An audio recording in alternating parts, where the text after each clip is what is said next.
Ikamo, marhaba. My name is Shadi Abou-Zahra. I work for the World Wide Web Consortium, W3C, and I originally come from Egypt, so down the Nile from Nairobi. I've been many times to Kenya, but unfortunately this year, for known reasons, we're all not able to attend, which is very unfortunate, but I look forward to other opportunities. We have limited time today and an amazing panel, so I really want to give the floor to the panelists as quickly as possible. But I just want to give a bit of an overview of what we want to discuss today.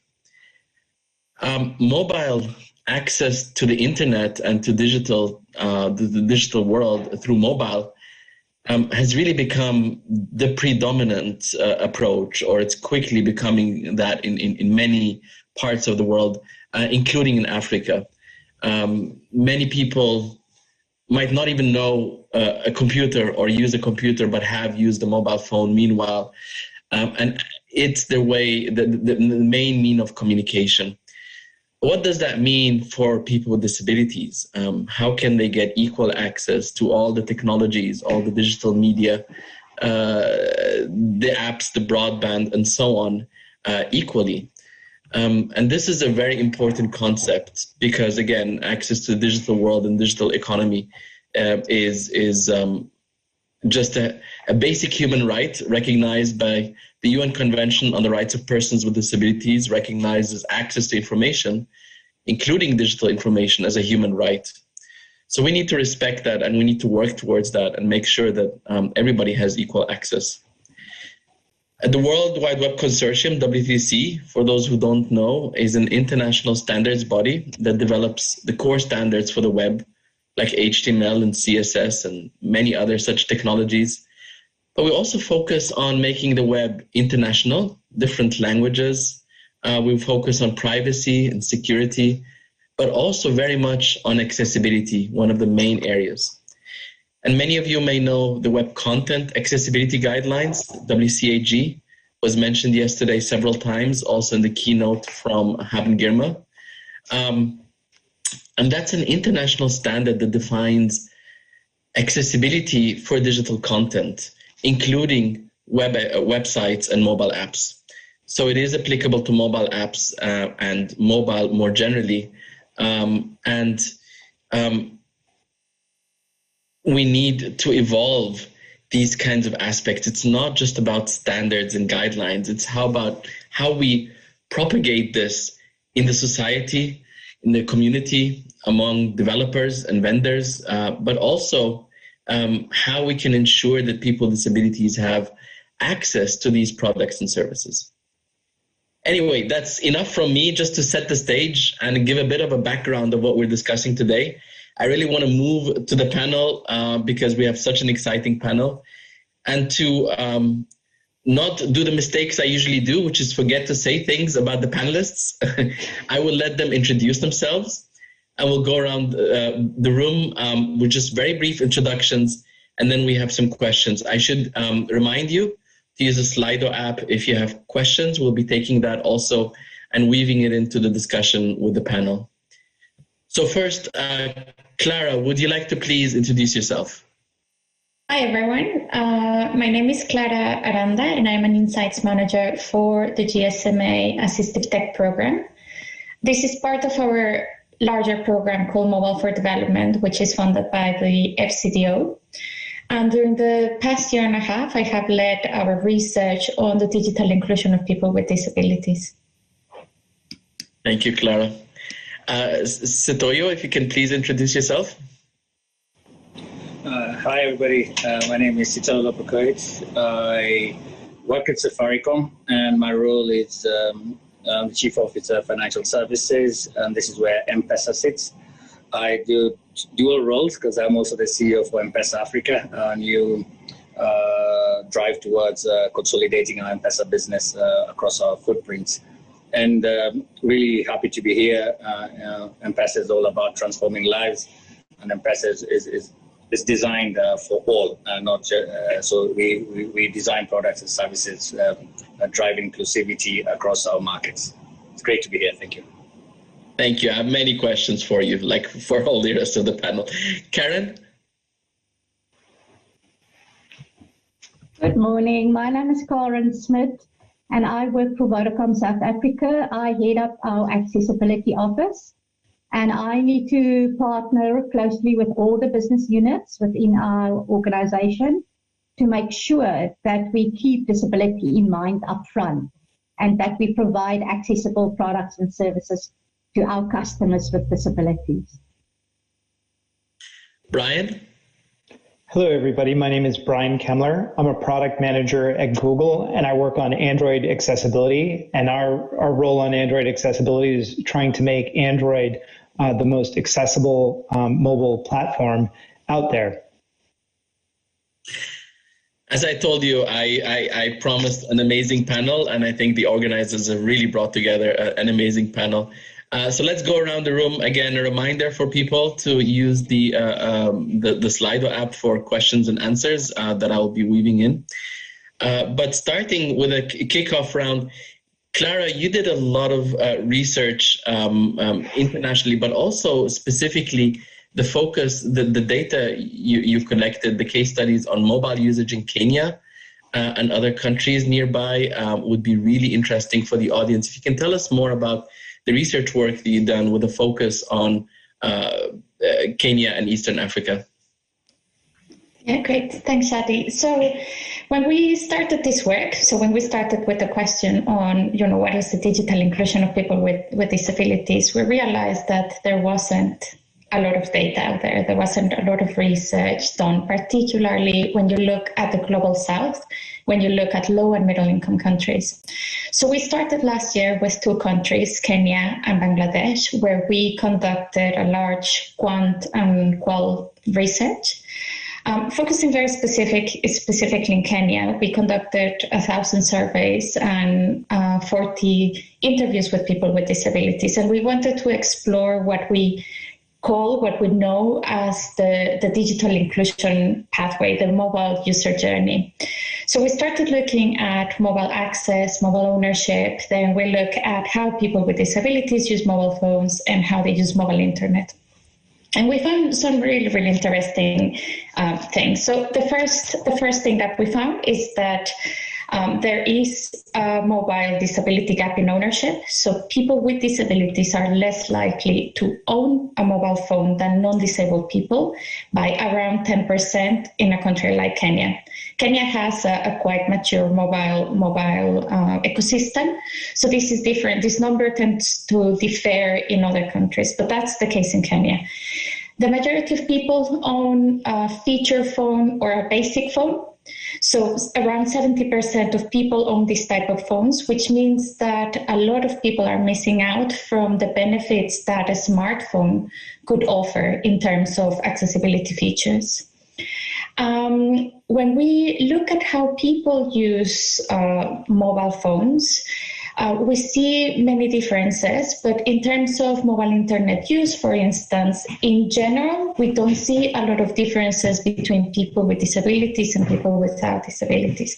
But people do report different challenges, different access barriers. So in our case, when we did our research, we found that access to accessible handsets is a big barrier. Affordability of handsets, affordability of data is another big barrier. Relevance. A lot of people see mobile phones as good communication tools. They use them, but many people with disabilities, their caregivers, their relatives do not see mobile phones as assistive technologies. They don't see them as these technologies that can bridge access to many services that are inaccessible at the moment, like education, healthcare, and many other things. Knowledge and skills. So a lot of people don't know about accessible handsets. A lot of people do not know about accessibility features. So they just don't know how to use these phones. And safety and security is another challenge. And we will hear a little bit more about the changes that were done in M-Pesa. But a lot of services, a lot of mobile services haven't been designed for inclusion.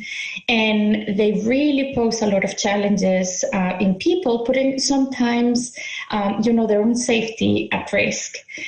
So when we look at these barriers, we also see that when these barriers are addressed, the ways in which people use mobile are not that different. So I said that in general, when we look at mobile internet usage, there are not big differences between, this is in Kenya, between people with disabilities and people without disabilities. But when we disaggregate by different disability segments, we see that, for instance, people with visual impairment or people with hearing impairment that own a smartphone, they have more daily usage of mobile internet than non-disabled smartphone owners. So this is for us a really promising, the data is really promising, and it really drives us to keep working on trying to find ways in which the barriers to digital inclusion can be addressed. And part of our work at the moment is, of course, we are continuing this research, trying to explore the mobile disability gap in other countries, in other regions. And we are also, at the moment, so we have launched an innovation fund to try to find innovations that are addressing these barriers. And we are also launching the principles to try to bring the mobile industry together towards driving the digital inclusion of people with disabilities. But our work so far has been really insights-led. So our insights inform all these different actions towards innovation and the principles. Thank you, Clara. This is so exciting and offers such a broad spectrum. We heard here aspects of not only the content and the services, but the hardware, the knowledge, the understanding, societal issues, and the culture, really, of digital technology, which is, I think, also a factor. We focus very often on the technical aspects and forget the cultural and the social aspects. Yeah. Sitoyo, we just heard about M-Pesa, and M-Pesa is very well known and has been around for a long time. But at the same time, mobile accessibility is a fairly new concept in Africa, and in many parts of the world, in fact. Can you tell us more about specifically the activities that you've worked on M-Pesa and what it is you're specifically doing to make it more accessible? No, thanks, Shadi. And let me just start from where Clara left off. And she did talk about accessibility for the devices. And here it's great to have Brian on the call from Google, because we did work with Google. We did meet them in South Africa some time back and did a workshop on accessibility of devices. And last month we did launch with Google. Basically, it's a credit product that uses M-Pesa technology and Google technology to give access to 4G smartphones at less than 20 cents US dollars a day. So now we're democratizing that access of smartphones in the region of $30 to $40, but you're paying less than 20 US dollar cents per day, and you have access to all the products and services that a smartphone does provide. So this is a key driver in Kenya. Smartphone access is about 40%, and Clara has mentioned that some of the tools that we use are not as efficient as we can. In Safaricom, we did launch last month M-Pesa on USSD, which is more intuitive and it's more dynamic, and this is very much linked to what we're doing on inclusion. So let me just take you back first on the journey of M-Pesa. So in 2007, when we launched M-Pesa, the key thing was about transforming lives, and that's a deep ethos we have on our purpose-led journey that we have as an organization. So we launched M-Pesa in 2007. Financial inclusion of what we were targeting. It was at 23%. Today, it's at 84% and growing. So while that has been great, what we've actually noticed is financial health of the communities that we live in has actually deteriorated. So we've switched now our focus to financial health, and financial health is about providing products and services to the community that enable them absorb shocks.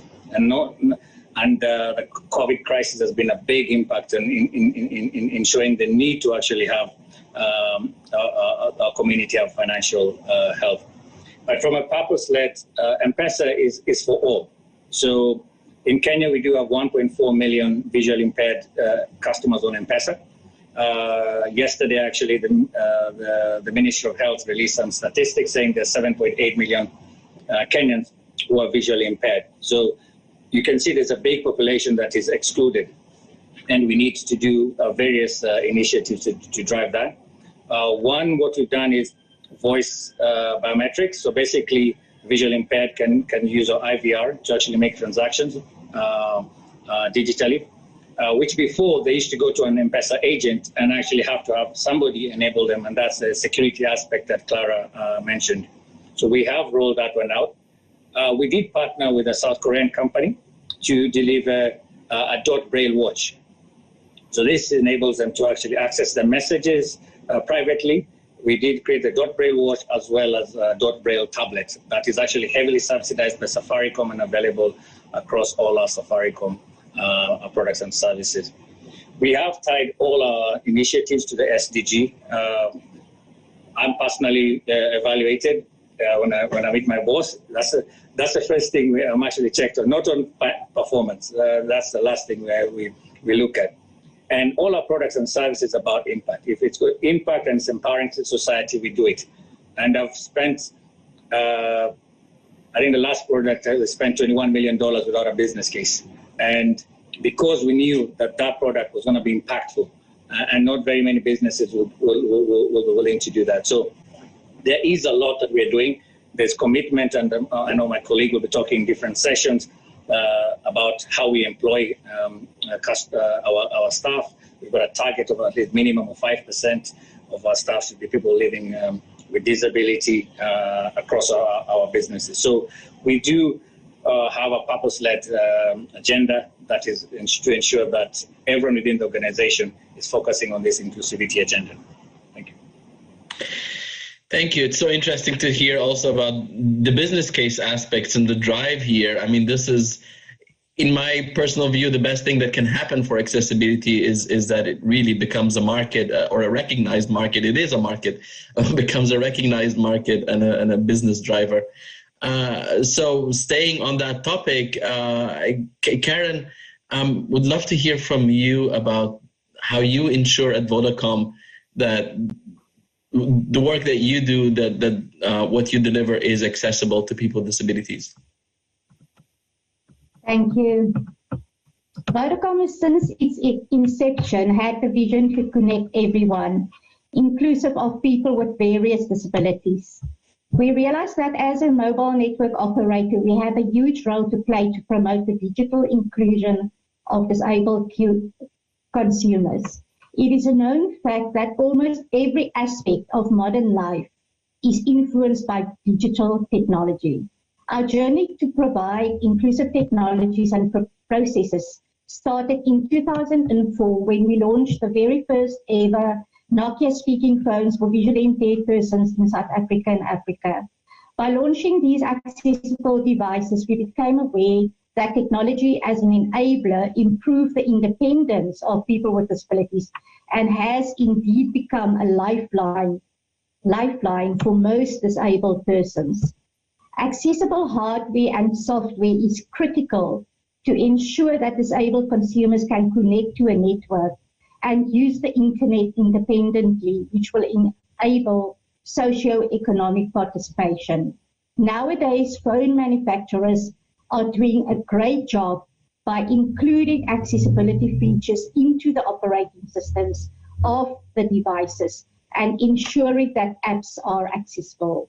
Besides selling accessible devices to consumers, we also promote their digital literacy by partnering and empowering disabled persons organizations. We support their smart digital training centers by training their staff, their disabled staff, to present accessible and digital courses to disabled consumers. We value the lives of disabled persons and regard them as a viable consumer segment. How can you deliver to a segment if they're not visible and if you don't acknowledge them?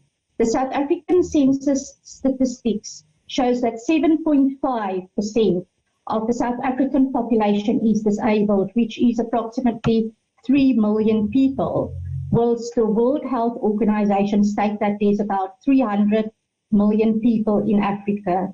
By including the disabled consumer segments and not overlooking them, we expand our diverse customer base, which have a positive impact on our bottom line. Customers with disabilities reside in the communities we serve, and therefore we focus deliberately on ensuring that our technology and services are accessible for these segments. By doing this, we ensure that disabled consumers will not stay behind, but that they can become part of a connected society. When developing inclusive technology, our purpose-led culture assists us to view the needs of our disabled consumers through an empathy lens. We do not view them as charity cases, but we really, really regard them as consumers. And that's why, for example, our accessibility office is situated within the consumer business side of the organization. Therefore, it is important for us to ensure that we meet their needs as they pay for technology and services like all other people. We design our services, our apps, our website with disability in mind, and we partner with disabled users to assist us with user testing and giving input from the design phase. As part of our purpose-led strategy that Sitoyo mentioned also earlier, we have recently launched a social contract, which is a zero-rated platform that enables low-end customers to access information about education, health, and many other services for free.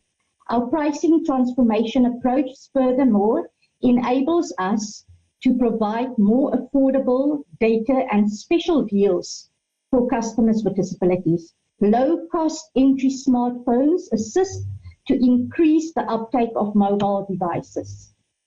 Developing accessible technology goes beyond the selling of hardware. Ultimately, it's about selling experiences that makes a positive difference in the lives of customers with disabilities. And that, for me, as a disabled person myself, is so amazing to see how the lived experiences of disabled persons are indeed impacted by technology. In conclusion, the personal and authentic support from our CEO enables us as an organization to truly promote disability or digital inclusion, as it is only then that we can say that we are truly an inclusive company that aims to leave no one behind. Thank you, Karen. And I think one of the leading goals of the disability community is nothing about us without us, and to be involved right at the table. And I think you show also a very interesting aspect of not only is accessibility and disability, the broader cultural aspect, but it also needs to be a company or an organizational culture as well. Excellent. Let's move on to Brian, and just reminding people to continue sending questions through the Slido app so that we can involve your perspectives and your questions as well. Now, Brian, Android is an incredibly important operating system across many devices, and including in Africa as well. Now, how can we ensure that this platform is more accessible and continues to be more accessible across Africa? Great question. Thank you so much. So sort of baked into Google's mission is this notion of making the world's information universally accessible and useful. And I'm not sure we had like the accessibility pure angle in mind when we came up with that mission, but we take that mission to heart. And the way we view product development from the Android standpoint is Android's a platform, and as a platform, there are amazing opportunities and amazing, heavy responsibilities. And so when we build our when we build our platform and our products, we want to make sure that they work for everyone, because everyone wants to send an email, everyone wants to send an SMS, everyone wants to purchase something using their smartphone. And we don't think that just because somebody has a disability that they should have to get help from somebody else, or they should have to have specialized equipment or whatnot. That smartphone should just work and should just allow that person to be independent. And so as we look across the sort of span of disabilities, from users who have blindness, users who are low vision, we have a number of different products and services that we provide entirely for free as part of that platform, like Talkback, which allows a blind user to interact with the Android device using only spoken output, and gestural or braille type of input, which is really amazing when you think about it. And that user can do anything that a sighted user could do. So that's like really remarkable technology. And so independence is a key principle for us when we think about making the platform as accessible as possible. The other thing that's really an amazing opportunity with smartphones is it's not just about like, hey, how do we make the stuff on the device more accessible? How can we use the device to make the real world more accessible, right? Leveraging computer vision, automatic speech recognition, all of these different wonderful technologies that, oh, by the way, Google happens to be pretty good at. And can we apply them to unmet needs, be they accessibility needs, be they in more emerging markets such as Africa? And I'll give you a few examples of that. So last year we launched a product called Live Transcribe. And what Live Transcribe does is if I'm a deaf or hard of hearing person and I want to have a conversation with somebody who doesn't speak sign language and I don't want to get out a pen and write it, I can just pull out my phone and using automatic speech recognition, hear what my doctor is saying, what the guy at the shop is saying, what the person at the coffee store is saying, and that type of thing. And so using that technology, we make that capability available for free, and we ship it with all of our devices. We make it available to our OEM partners for free, like Vodacom, so they can ship it with their products and so forth. And when we build, I love what you said about like not building it without us. And so every one of our products or every one of our efforts and initiatives, we build in partnership with the accessibility community. So we build with the users for whom we're building. And that may be we have developers, engineers, designers with disabilities. We partner with institutions like Gallaudet University in Washington, D.C., which is one of the world's foremost universities for deaf and hard of hearing people. And so, and so there's a lot more work to do, and we're definitely not perfect. We can definitely improve. And one of the things that I would love to see when I can get on a plane again is like us getting out and coming to Africa, coming to India, coming to markets that we're simply not as close to, but that we want to be closer to. So just in the same way we build more expertise and more experience working with our accessibility community, we can do so in different parts of the world, because otherwise you just don't build things that are useful or relevant for users. I think the last thing I'd say is, because Android is a platform and developers build thousands or tens of thousands of apps, developers also have a special responsibility to make sure they build their apps in a way that are compatible with technologies like screen readers and so forth. And so spending a little bit extra time as a developer to just like go through those steps, especially early or in the beginning phase of development, is going to make your product more accessible, more inclusive. And that's going to, I just say it's the right thing to do. So you should just do it. It's the right thing to do. Don't worry about the money. Don't worry about the business case. But that money and that business case should follow, because another thing that's very important is it's not just according to World Health Organization, about 15% of the planet, so about 1 billion people, have some type of disability, right? So that's a 15%, market, which is a big market, right? But it's also the market of everybody that those individuals interact with. It's their families, it's their friends, it's their neighbors, it's the businesses they work with. So that number is actually a much bigger number. So do it because it's the right thing, but I think the rewards will also be there as well. That's a really good point there, Brian, and you touched on many aspects here that are really interesting. I think one of the things I just want to pull out here is the partnerships and working directly. This was actually a question that was posted on Slido.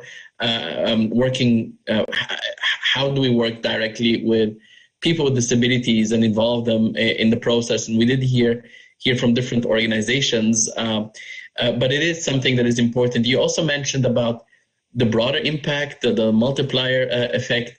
When we make products more accessible, they become also easier to use for many more people. And one of the relationships here of just basic usability is people who are new to technology, but also older people, sometimes who are less comfortable with digital technology. And so I just want to go around the room very quickly because we don't have much more time left. But Clara, in your data, do you have any reflections on also older people with disabilities and the impact of aging that impacts all of us as we all get older and all develop limited limitations? Are there any thoughts from the data perspective here from your side? So we did capture, we had, in our survey, we look at adults over the age of 18. So we did capture a little bit, the sector of the population over the age of 60 plus. And what we saw from the data and the analysis that we present in the report, we don't provide the age disaggregated data, but what we saw in the data is that many of them have very, very, very basic phones. So their communications with the phone, they tend to use very basic services like SMS or calls. And often the communications are in one direction, so their families communicate with them as opposed to them being able to use the technology to whatever they want to do. There are different cases. Of course, you find people that have smartphones and they know how to use them and all that. But in our research, I think something that is quite critical, and I think it touches the points that Karen, Sitoyo, and Brian mentioned, is the relevance of digital skills. So regardless of the age, is knowing, first of all, being aware that accessibility features exist, being aware that mobile phones can be accessible, that they have these features that people can use, and knowing how to use accessibility features. So we have also developed a module on mobile internet skills training. MIST is called Mobile Internet Skills Training Toolkit, that focuses on accessibility features, because even if we have technologies that are accessible, people are not, they may have the phone and they don't know that the features are there. So we want to try to drive this, regardless of the age. We want to try to drive this a little bit more.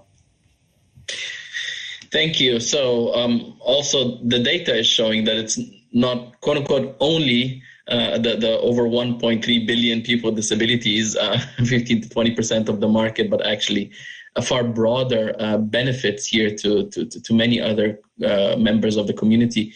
To the other panelists, and again, just very briefly going around, I'll combine the two questions that came in. One is, how do you find the disabled customers to test your products with? That's the one question. And the other is, what standards do you use, and how can people find standards for Africa to develop accessible products and services? And we'll go Sitoyo, then Karen, then Brian. Very briefly, please. Sitoyo, please. That's a really good question, and I think it goes to working with your stakeholders. We do work with the Kenya Union of the Blind in Kenya. We did sponsor and work with them on registration process. So there is a USSD code for registration, and we go with them across the country to register persons who are visually impaired, but as well as and the partnership. Clara has mentioned some of the research that's done by GSMA and so on. I think that's a really good place to start, is working with associations and relevant stakeholders in the industry, and then testing these products. I said our staff are an important part of it, and it is also interacting and testing with them to ensure that the products and services that we deliver also are relevant and are making an impact to their lives. But there's just one aspect in terms of inclusivity that I wanted to mention, and this is related to the current health crisis and economic crisis due to COVID and the impact that's happening on them. So as M-Pesa, the first stage was what we call the response stage, which is in March. We zero-rated most of our transactions on M-Pesa. We did provide more float into the market for people to be able to access financial services. Some of the banks closed their branches, but we actually accelerated M-Pesa branches now to well over 200,000 branches. We did substantially contribute to the COVID fund. But I think what is also important now, as the economy is beginning to open, is the rebuild phase. We've seen a devastating impact on the SME and the micro SMEs within our ecosystem, and then the drive towards cashless. So what we see is the drive towards cashless has been accelerated by 2 to 3 years in the last 6 months. So there is the velocity as well as the number of transactions in our ecosystem has gone up 20-30%, and we are seeing more businesses, both SME and micro SMEs, refusing cash. And then, so how do we ensure that the third phase, which is the reimagine phase, how will inclusivity be in the next 2 years, and what products and services? Because there's a massive shift in customer behavior in the last 6 months that has not been seen, and it's looking at our data and correlating with that, and working with stakeholders to start looking at, okay, what are the shifts that need to happen? I think the demand for access to smartphone has just accelerated tremendously over the last, and then it's how do we combine those two areas to be able to continue providing products and services that make an impact to the society. Thank you.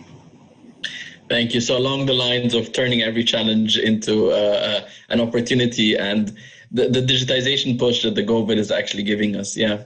Karen, please go ahead. Shadi, I just want to say that personal relationships with disabled people's organizations are absolutely critical. We work very closely with all of them. And what we do is we don't just work with them when we decide that we want to develop a new product or service, and then we contact them. We have positive relationships with them all the time. We visit them, we support some of their events, we open smart DG centers, and it's really to have that continuous relationship, and an honest and open one. And that also creates trust amongst them, because it gives their members the liberty to come to us and to say, you know what, this is what you've done, it's not really working. So they really give us honest and feedback, and that's very important for us in our relationship. And then at the accessibility office that I head up, we've got personal relationships with a lot of our customers. They will email us with feedback. We don't mind giving out our email addresses to them. So we do a lot of communication to our customers with disabilities. We know a lot of them in the market, and I think that personal relationship that we've got, that's really crucial. And we can go to a war with them, you know. So, and that really benefits us as the company as well as them, because they give us the input, and at the end of the day, we can develop appropriate services and they can have a good experience. Very good point. Yeah, partnerships. Brian. So we're fortunate enough to be a big company that has a pretty unique culture. And so while we use and reference external standards like WCAGs and so forth, we have so many diverse users inside of Google. And I'll just relay a story with a recent launch. So sometimes we actually have, blind, deaf, hard of hearing, all sorts of different engineers. And sometimes they're not even on our accessibility team. And so we were working with an engineer out of our one of our offices in Australia who works on ads, who is a Braille coder and Braille user. And he wanted just basically a keyboard inside of Talkback. And so he built a prototype. He came to our team. He asked us on the Talkback team, hey, is this something you guys would be interested in? We're like, yeah. And so we worked with him. We evolved his prototype, and we launched this virtual Braille keyboard back in April. And so that's like just a wonderful type of collaboration. Of course, we can't do that all of the time. And so in those cases, similar to what Karen was saying, we partner with, we have trusted tester groups, so we'll have 25, 50, 100 users who get early access to a product. Sometimes we partner even more deeply, as we do with Gallaudet University in Washington, D.C., who has advised us and really helped build many of our deaf and hard of hearing products like Live Caption, Live Transcribe, Live Caption for calls, with their expertise, not only as users, but as thought leaders and computer scientists and researchers in the world. So we're very fortunate to be able to leverage that kind of bench of talent. Thank you so much. It's been such a pleasure and an honor being with such a knowledgeable panel. I think we could go on for hours, but we have to close. We are already behind time. Thank you so much for your time. I hope everybody enjoyed it. And thank you also for the organizers, in particular for Irene and her fabulous team for organizing Inclusive Africa. Hope to see you in person, as Brian was saying, when we can travel again in person. All the best. Thank you. Thank you. Thank you.